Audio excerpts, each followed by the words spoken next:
Good evening friends, my self Shivani. Friends, आज हम एक बहुत ही इंपॉर्टेंट टॉपिक डिस्कस करेंगे जो है बायोमेडिकल वेस्ट मैनेजमेंट। और ये इसमें से जैसे कोई एग्जाम यूपीएससी हो, मेडिकल या फिर यूजीसी नेट, तो इस टॉपिक के रिलेटेड पक्का क्वेश्चंस पेपर में आते ही हैं। तो आज जो हमारी क्लास है वो बहुत ही यूजफुल क्लास है। पिछले प्रीवियस में क्लास में हमने सॉलिड वेस्ट मैनेजमेंट और कुछ डिस्पोजल मेथड के बारे में डिस्कस किया था। आज हम बायोमेडिकल वेस्ट और कैसे उस वेस्ट को मैनेज करते हैं उसके बारे में डिस्कस करेंगे। So let's start now.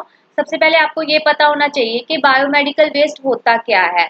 ऐसा वेस्ट जो जनरेट होता है during the diagnosis, testing, treatment, research और production of the biological product for human और एनिमल।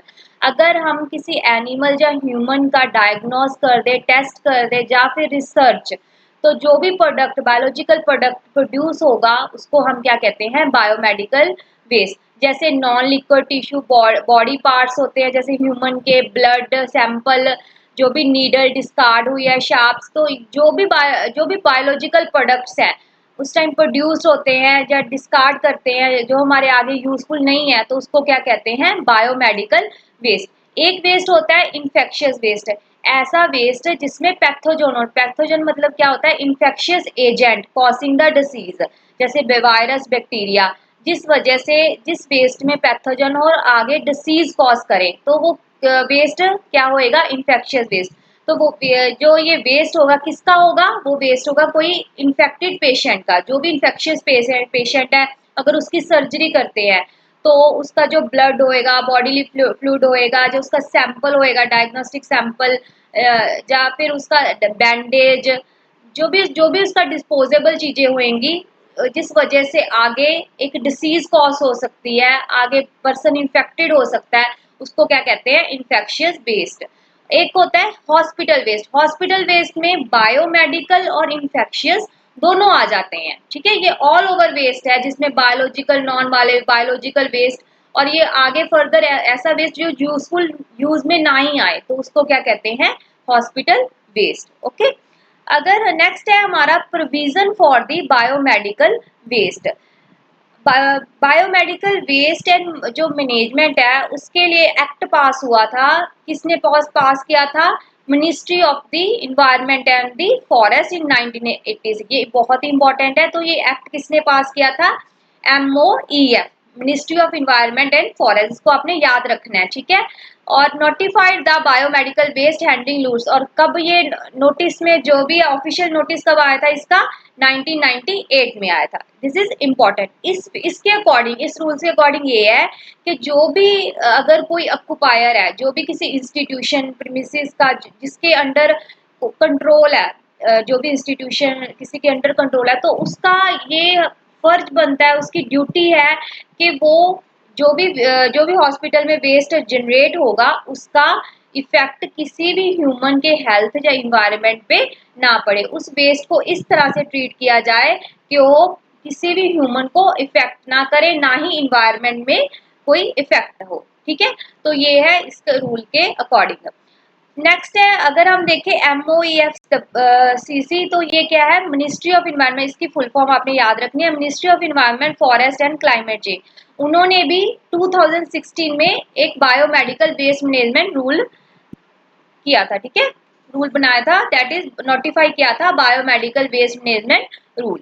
ओके, नेक्स्ट है, ये बहुत इंपॉर्टेंट टॉपिक है, ये common biomedical waste treatment facility, very very important. ठीक है, ये भी एक सेपरेट फैसिलिटी थी। इसमें ये बोला गया है कि जो भी बायोमेडिकल जो वेस्ट है जनरेट होता है, तो उसका जो इफेक्ट है वो ना ही ह्यूमन पे पड़े, ना ही इन्वायरमेंट पे पड़े। ठीक है, उस वेस्ट को इस तरह से ट्रीट करना है। It is necessary to treat that waste in such a way कि वो वेस्ट का इफेक्ट ह्यूमन हेल्थ और इन्वायरमेंट पे बिल्कुल ना पड़े। तो इसको क्या कहते हैं, common biomedical waste treatment facility. Okay, next है, अगर हम देखा जाए एक, ये वेरी वेरी इंपॉर्टेंट है, बेसल कन्वेंशन। बेसल कन्वेंशन क्या होता है कि ये हजार्डस वेस्ट और डिस्पोजल के रिलेटेड है।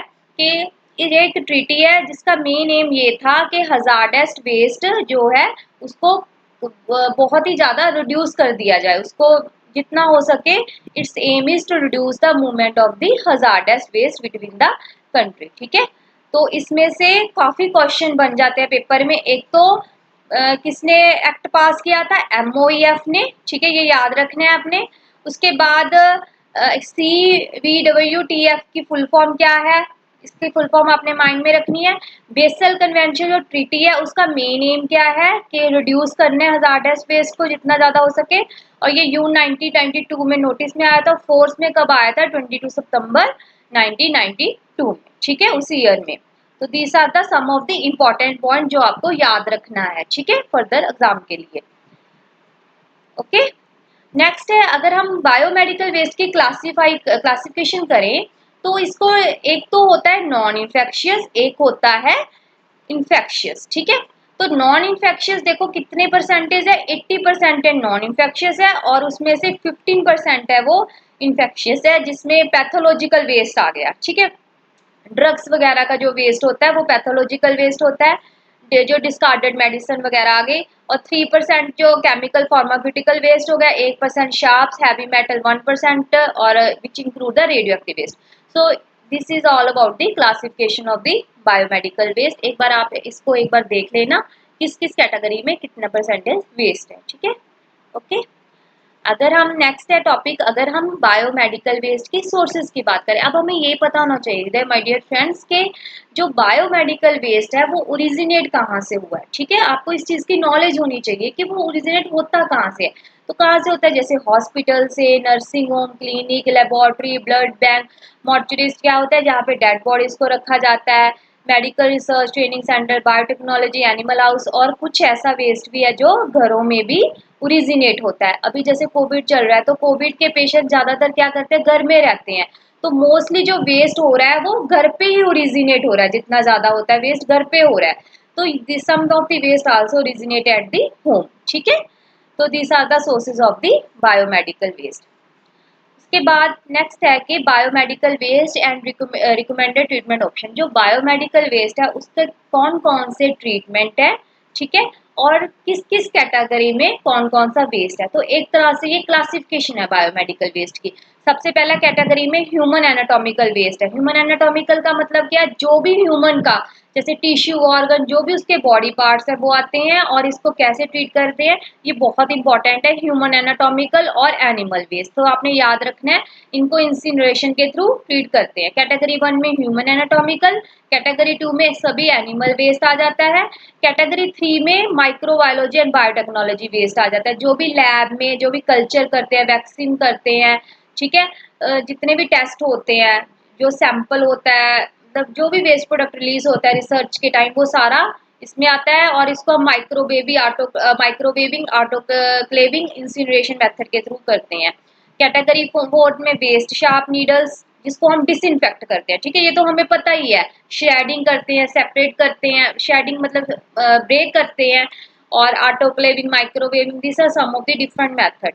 डिस्कार्डेड मेडिसिन क्या होता है, उनको जो मेडिसिन डिस्कार्ड करना है उनको क्या करेंगे हम, एक सिक्योर्ड लैंडफिल, एक होता है सैनिटरी, एक होता है सिक्योर, ठीक है ना। तो आपने याद रखना है कि सिक्योर लैंडफिल क्या होता है, जिसमें हजार्डस वेस्ट को डिस्कार्ड करते हैं, डिस्पोज करते हैं, तो उस मेथड से हम कर सकते हैं। 6 कैटेगरी में सॉलिड वेस्ट आ गया, ठीक है, जिसमें क्या है, जो भी पूरा सॉलिड भी, जैसे कॉटन, ड्रेसिंग मटेरियल, जितना भी है वेस्ट, ये सारा कैटेगरी 6 में आ गया। और इसमें हम माइक्रोवेविंग, ऑटोक्लेविंग इंसिनरेशन मेथड के थ्रू कर सकते हैं। ऑटोक्लेविंग माइक्रोवेविंग मेथड क्या होता है, इसमें स्टरलाइज करते हैं, हाई प्रेशर पे एक हीट प्रोड्यूस करते हैं, हाई प्रेशर पे, टेम्परेचर पे, जिससे क्या हो जाएगा, उसमें से इन्फेक्शन क्या हो जाती है, दूर हो जाती है, ठीक है, और आगे वो इन्फेक्ट नहीं करता किसी को। नेक्स्ट है सॉलिड वेस्ट आ गया, जो भी डिस्पोजल आइटम होती है जितनी भी, वो कैटेगरी 7 में आ गई। लिक्विड वेस्ट 8th कैटेगरी में आ गया, कि जिसमें जैसे जो ऐसा वेस्ट जो लेबोरेटरी में जनरेट होता है, ठीक है, उसको क्या करते हैं, आगे डिसइंफेक्शन डिस्चार्ज कर सकते हैं ड्रेन्स में। और लास्ट जो ऐश होता है, ठीक है, ऐश जो इंसिनरेशन, जो जैसे मैंने आपको प्रोसेस बताया था, इंसिनरेशन के दौरान ऐश प्रोड्यूस होता है, उसको हम सिक्योरिटी लैंड, जो सिक्योर्ड लैंडफिल होता है, उसमें डिस्पोज कर सकते हैं। तो ये डिफरेंट डिफरेंट कैटेगरी से पेपर में जैसे आपको आ सकता है, जो कैटेगरी 1 है उसमें कौन सा वेस्ट इंक्लूड करता है, ठीक है, तो आपने टिक करना है ह्यूमन एनाटॉमिकल वेस्ट। उसको किससे ट्रीट करना है, इंसिनरेशन मेथड से, ठीक है। ऐसे ही आपको पेपर में क्वेश्चन आएंगे। जहाँ आपको आ सकता है ह्यूमन एनाटॉमिकल वेस्ट कौन सी कैटेगरी में, तो वो कैटेगरी 1 में, ठीक है। तो आपको ये टेबल एक बार याद करना पड़ेगा। नेक्स्ट है, हमने स्टडी करना है कि वेस्ट जो मैनेज है, बायोमेडिकल वेस्ट मैनेजमेंट है, उसको हम कैसे, उसके कौन कौन से स्टेप है, कैसे वेस्ट को मैनेज करें। सबसे पहले जनरेशन, ये मैंने आपको बता दिया, सोर्सेज बता दिया कहाँ कहाँ से जनरेट होता है। उसके बाद सेकंड है स्टेप है सेग्रीगेशन। सेग्रीगेशन का ये चार्ट आपने याद रखना है। इसमें क्या है, जैसे अगर हम देखें, जो है अलग अलग, आपने देखा ही होगा क्या होता है हॉस्पिटल में, अलग अलग कंटेनर होते हैं वहां पे, एक येलो कलर का होता है, रेड कलर का, व्हाइट का, ब्लैक का, अलग अलग कंटेनर्स होते हैं। वो किस लिए होते हैं, जो भी वेस्ट होता है जिस जिस कंटेनर में, उसका मतलब लेबल है कि येलो येलो कंटेनर में हमने क्या करना है, जो भी एनाटॉमिकल वेस्ट है, ठीक है, ह्यूमन का और एनिमल्स का जो भी वेस्ट होगा, जो उसको हमने येलो कंटेनर में डालना है, ठीक है। जैसे कोई body parts, placenta, plaster of Paris, plastic का वेस्ट होगा, तो जो भी सारा फेस मास्क, ये सारा वेस्ट हम येलो कंटेनर में ही डालेंगे, ठीक है। नेक्स्ट है red container. Red container itself एक क्लियर होता है कि जो डिसइंफेक्टेड वाले जो कंटेनर, एक तरह से डिसइंफेक्टेड वाली चीजें, जैसे इसमें हम dialysis kit, gloves, syringes with needle, जो हम डिसइंफेक्शन मेथड के साथ कर सकते हैं, वो सारा वेस्ट रेड कंटेनर में ही आएगा, ठीक है। और वाइट कंटेनर में नीडल, सिरिंजेस, ब्लेड्स, स्कैल्पल्स, ये सारे जो जो जो हम सर्जरी के टाइम पेशेंट्स को मतलब वैसे यूज करते हैं पेशेंट को टेस्ट करने के लिए, ठीक है, नीडल, ब्लेड्स, तो वो सारा क्या होता है व्हाइट में। और लास्ट है जो ब्लू। ब्लू कंटेनर में क्या आता है, जो पंचर बैग जो होते हैं ना, प्लास्टिक बैग, पंचर कंटेनर होते हैं, जैसे मेटल्स हो गए, और ग्लास, जो टूटा हुआ ग्लास है, जितने भी स्लाइड्स होती हैं जो लैब में यूज करते हैं, वो टूट जाती हैं स्लाइड्स, वो सारा किस में आता है, ब्लू में, ब्लू डस्टबिन में, जो ब्लू कंटेनर में, ठीक है। तो ये डिफरेंट डिफरेंट कैटेगरीज है सेग्रीगेशन, वेस्ट को सेग्रीगेट किस तरह से किया जाता है। तो इस बात का आपने ध्यान रखना है कि येलो कंटेनर में वो ही वेस्ट डालो जो जिसका वो लेबल है, ठीक है, जिसके लिए वो लेबल है, ओके। नेक्स्ट है हमारा, अब वेस्ट सेग्रीगेट भी हो गया, ठीक है, कलेक्शन स्टोरेज के बाद अब हमने क्या करना है, उसको, उस वेस्ट को क्या करना है, ट्रांसपोर्ट भी करना है। तो आपने याद रखना है कि जो वेस्ट है वो, उसको ज्यादा, पहली बात तो उसको प्रॉपर सील और लेबल होना चाहिए, ठीक है, इस बात का आपने ध्यान रखना है। और जो वेस्ट है वो ज्यादा ऊपर तक फिल नहीं होना चाहिए, इससे क्या होएगा, वो लीकेज हो सकते हैं, जो वेस्ट है वो सारा लीक हो सकता है, फ्लो आउट हो सकता है, ठीक है, इस बात का आपने ध्यान रखना है। नेक्स्ट है, उसको जो भी वेस्ट ट्रांसपोर्ट जब भी आप करोगे, तो एक मोटर व्हीकल, ट्रक जो होता है ना, एक क्लोज्ड होता है जो व्हीकल, उसमें ही आगे ट्रांसपोर्ट होता है वेस्ट, ठीक है। और आपने अक्सर देखा होगा जो बायोमेडिकल वेस्ट जब कोई लेके जाता है व्हीकल, तो उसके ऊपर एक सिंबल लगा होता है, ठीक है, बायो हजार्ड का सिंबल लगा होगा, this is the symbol of the biohazard symbol, ठीक है, उसके ऊपर लगा होता है व्हीकल्स के ऊपर। तो this is, it is a label for the biomedical waste container और बैग, ठीक है, this are the label. Next है, अगर हम डिस्कस करें कि biomedical waste treatment and disposal incineration technology. अब हमने सबसे देखो, हमने क्या क्या डिस्कस कर ले, उसके सोर्सेज भी कर ले, उसके स्टेप्स भी डिस्कस कर ले, कैसे कैसे उसको मैनेज करना है। अब हमने डिस्कस करना है उसके मेथड कौन कौन से हैं, ट्रीटमेंट करने के मेथड डिस्कस करने हैं। तो आपको मैंने, जैसे आपको इंसिनरेशन तो ऑलरेडी पहले समझा ही दिया था, आपको सबको पता ही होगा इंसिनरेशन में क्या होता है, ठीक है। तो ऑटोक्लेविंग में क्या होता है, एक हाई प्रेशर पे क्या करते हैं, जो जो भी हाई प्रेशर पे हीट अप्लाई कर देते हैं, जिससे क्या हो जाता है, जो वेस्ट है वो स्टरलाइज हो जाता है, उसमें से जो इन्फेक्शन है दूर दूर हो जाती है, ठीक है, डिस्ट्रॉय हो जाती है, जो भी बैक्टीरिया वायरस जो भी है वो डिस्ट्रॉय हो जाता है, पैथोजन डिस्ट्रॉय हो जाते हैं। नेक्स्ट है केमिकल मेथड से, एक हाइपोक्लोराइड सोल्यूशन होता है, उससे भी हम केमिकल डिसइंफेक्शन कर सकते हैं। एक और मेथड है दैट इज प्लाज्मा पायरोलिसिस। इसमें क्या कहते हैं, जो भी ऑर्गेनिक वेस्ट होता है, एक तरह से उसको डिस्पोज करते हैं, हाई इंटेंस हीट जब हम प्रोवाइड करते हैं, उससे वो जो सारा वेस्ट होता है वो क्या हो जाता है, कंप्लीटली डिस्पोज हो जाता है। Dispose all types of waste including municipal, biomedical, hazardous waste, ठीक है। तो ये टेक्निक बहुत ही इको फ्रेंडली टेक्निक है। वेस्ट को डिस्पोज करके कुछ गैसेस प्रोड्यूस होती हैं, उसको आगे क्या करते हैं, जैसे इंटू कार्बन ऐसे हाइड्रोजन हाइड्रोकार्बन, और उन गैसेस को बर्न करके हाई टेम्परेचर पे प्रोड्यूस करते हैं। This are burn and produce a high temperature. कितने डिग्री सेल्सियस पे होता है ये? 1200 डिग्री सेल्सियस पे होता है। ये होता है प्लाज्मा पायरोलिसिस, ठीक है। It is one of the technology और सेफ डिस्पोजल मेथड है मेडिकल बायोवेस्ट, ठीक है। ये तो हो गए डिफरेंट डिफरेंट टेक्निक्स। और भी टेक्निक्स है जैसे श्रेडिंग हो गया, और हमारा जैसे माइक्रोवेविंग, तो अलग और भी बहुत सारे टेक्निक्स है जो हमने पीछे जो चार्ट डिस्कस किया था उसमें अलग अलग टेक्निक्स हैं, जिस डिफरेंट डिफरेंट कैटेगरी से। एक बार आप उसको देख लो, ठीक है, कौन किस चीज के लिए, किस कैटेगरी के लिए कौन सा टेक्निक है, ठीक है। नेक्स्ट है, अगर हम स्टैंडर्ड की बात करें, ये भी बहुत इंपॉर्टेंट टॉपिक है कि अगर अगर हम ट्रीट कर रहे हैं वेस्ट को डिफरेंट डिफरेंट टेक्निक्स के साथ, तो एक स्टैंडर्ड भी हमें पता होना चाहिए कि कितना प्रेशर चाहिए, कितना टेम्परेचर चाहिए। अगर ऑटोक्लेव की बात करें, not less than 121 degree Celsius, pressure of 15 pounds, ठीक है। इसका आपको एक आइडिया होना चाहिए कि किस किस में कितना कितना प्रेशर है, ठीक है। आपको याद करने की इसमें जरूरत नहीं है।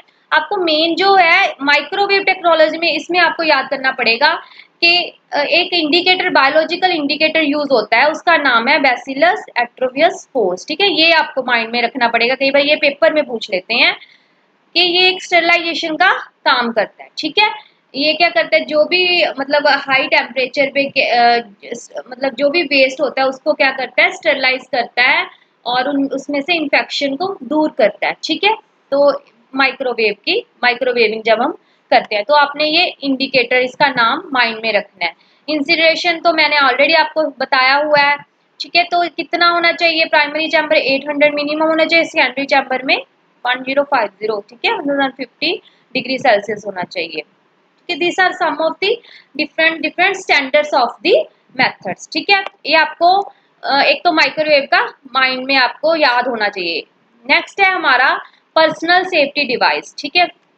अब देखो हॉस्पिटल में क्या होता है कि वर्कर्स काम करते हैं वहां पे, ठीक है, डॉक्टर्स नर्सेस आए, लेकिन उनको अपनी सेफ्टी के लिए प्रॉपर किट पहननी चाहिए। तो वो कौन कौन सी सेफ्टी डिवाइस है जो उनको हेल्प करती है?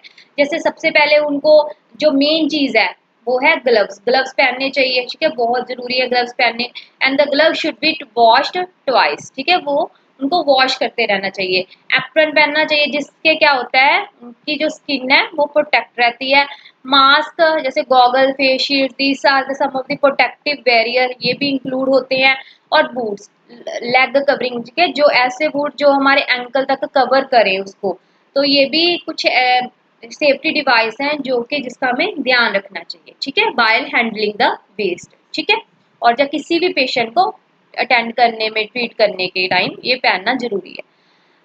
नेक्स्ट है, अब हम जैसे कोविड, आजकल क्या है, कोविड का चल रहा है काफी, तो आपको इस चीजों का खास ध्यान रखना चाहिए। तो आपको एक प्रॉपर किट पहननी चाहिए जिसमें शील्ड, एप्रन, गाउन, और जो शूज हैं, ये proper face mask, face shield, ठीक है, ये बहुत ही नेसेसरी है, ठीक है, फॉर अस।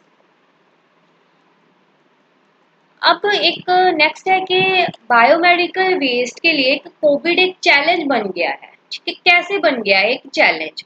अब देखो, अगर हम जो कोविड है पिछले साल आया था, जैसे उस टाइम जो वेस्ट हुआ था, जनरेट हुआ था, अकॉर्डिंग टू द सीपीसीबी, तो उसने मई 21 कितना टन था, 203 टन पर डे, इतना जनरेट होता था बायोमेडिकल वेस्ट, ठीक है। तो अब देखो, अगर हम अब की बात करें तो कितना होता है, 250 टन्स होता है, ठीक है। मतलब इनका कहने का मतलब है कि 2020 में तो 2003 नियर अबाउट था, तो अब जो जनरेट होता है वो कितना होता है, 250 टन्स। तो कोविड एक मेजर चैलेंज बन गया है। चैलेंज कैसे बन गया कि मतलब पेशेंट, आजकल जो कोविड के पेशेंट, उनका मैक्सिमम ज़्यादा से ज़्यादा बायोमेडिकल, उनका जो वेस्ट होता है वो जनरेट होता है, उनको ट्रीट करते टाइम बहुत ही वेस्ट ज़्यादा जनरेट होता है। तो these are the according to CPCB कुछ स्टैंडर्ड्स हैं, ठीक है, ये आपने माइंड में रखनी है बात। तो जो कोविड 19 पेशेंट्स होते हैं उनका क्या क्या रिलीज होता है, मतलब उनका कौन सा बायोमेडिकल वेस्ट होता है? एक तो जैसे जो भी उनका इक्विपमेंट है, प्रोटेक्टिव इक्विपमेंट होते हैं, वो ग्लव्स, ठीक है, मास्क होता है, जो उनका सिरिंजेस होते हैं जो लगते हैं, हेड कवर, जो भी उनका पूरे ग्लव्स, जो भी आप हम लगा लो कि जो भी कोविड-19 पेशेंट जो अपने आप को प्रोटेक्ट करने के लिए यूज करते हैं, वो सारा एक बायोमेडिकल वेस्ट में सारा इंक्लूड हो जाते हैं। ठीक है, these are some of the कोविड-19 related biomedical waste. Okay, challenges in biomedical waste management.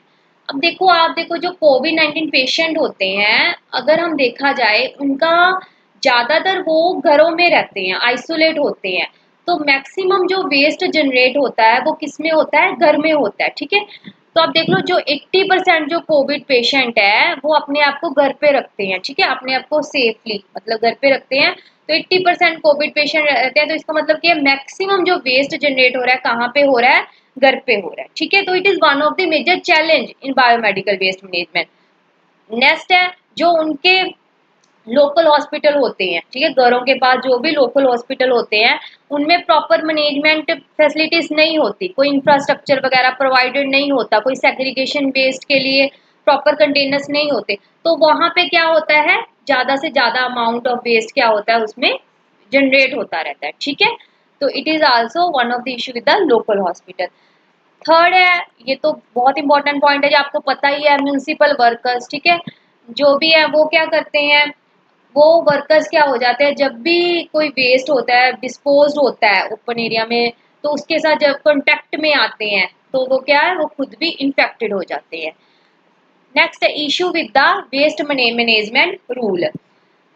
अगर हम देखा जाए कि जो भी हमारे लॉज के अकॉर्डिंग जो भी रूल रेगुलेशंस हैं, तो उनके अकॉर्डिंग प्रॉपर जो इंफॉर्मेशन है वेस्ट की, ठीक है, वो प्रोवाइड नहीं करते। They do not provide any information कि वेस्ट को कैसे मैनेज मैनेज करना है। ठीक है, घरों में कैसे मैनेज करना है, हॉस्पिटल में, तो वो प्रॉपर एक जो भी रूल्स रेगुलेशन है वो लोगों तक प्रोवाइड नहीं करते। It is one of the also issue, major issue.